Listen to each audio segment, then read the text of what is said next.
Kita di bengkel bisnis. Di sini tempatnya untuk ngobrol soal bisnis ya. Di sini juga tempatnya ngobrol pintar ngopi. Ngopinya soal bisnis ya, teman-teman. Jadi saya tertarik dengan cerita teman-teman.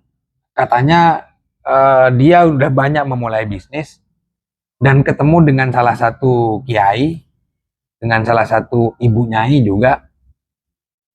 Dia ngambil satu pelajaran penting bahwa kalau berdoa itu jangan hanya berdoa untuk cukup, tapi berdoalah untuk kaya. Kenapa? Karena kalau kita berdoa untuk cukup ya dicukupkan, ya kan? Tapi kalau berdoa untuk kaya ya kita diberikan kekayaan. Jadi ketika kita berdoa untuk kaya berarti kita harus mempunyai ambisi. Kita harus punya target-target bahwa itu karakter kita, itu pribadi kita. Ketika kita berdoa untuk kaya berarti kita menempatkan diri sebagai pribadi yang harus mempunyai dampak yang besar bagi orang-orang di sekitar kita. Impact yang besar itu ditunggu oleh banyak orang. Ketika kita punya duit, ketika kita kaya, maka impact kita dalam sosial kemasyarakatan itu mesti lebih besar. Jadi teman-teman itu harus kaya.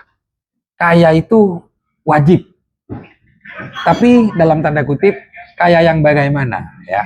Kaya yang bisa bermanfaat juga untuk lingkungan. Kaya yang bermanfaat untuk banyak orang kayak gitu. Bukan hanya untuk kaya sendiri, jangan. Itu namanya orang punya duit tapi mentalnya masih miskin. Ya. Jadilah orang kaya yang mentalnya juga kaya. Bukan menjadi orang punya duit tapi mentalnya miskin. Saya tunjukkan perbedaannya. Mental kaya itu berbeda dengan orang punya duit, ya gitu.